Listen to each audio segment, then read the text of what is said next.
খাইতে পারে। হাদিস কইব কিন্তু মহানবী তো মসজিদ বানাই নেই, হাদিসটা আইব কই থেকে? হাদিস তো মহানবীর বাণী, তো মহানবী নিজেই তো মসজিদ বানায় নাই।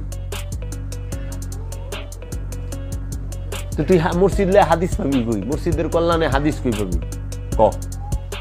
মসজিদ মহানবী বানাইছে কেউ দেখাই পারবো জগতে?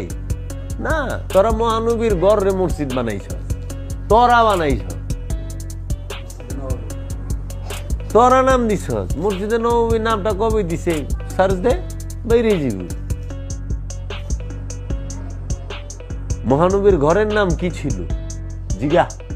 যে ঘরে মহানবী এখন, মহানবী যেখানে এখন শুয়ে আছে এইটাই মহানবীর ঘর, এটাই মহানবীর ঘর।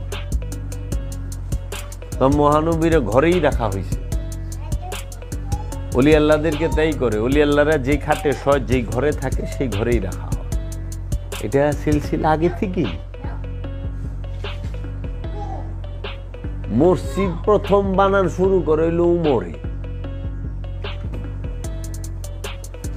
সর্বপ্রথম। অনেকে কয় আবু বকর বানাইছে, আবু বকর তো সময়ই পাইছে 2 বছর। 2 বছরে কি বানাইব? সরকার গঠন করব না জাকাত ফেতরালাগুলো উড়াইব না মসজিদ কি করব? আর নবীর ঘরে মসজিদ বানানোর হুকুম হেরে কে দিল বলো?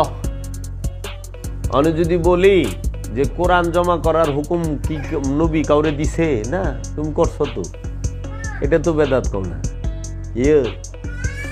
নবী তো কয় না তোমরা কোরআন সংরক্ষণ করবে। তুমি কতটুক জ্ঞানী? তুমি এতটুক জ্ঞানী? তুমি এত বড় খবর লইবার যাও, কতটুক জ্ঞান আছে তোমার? জীবনে এই প্রশ্ন জাগছে তোমার মনে? তুমি চিন্তা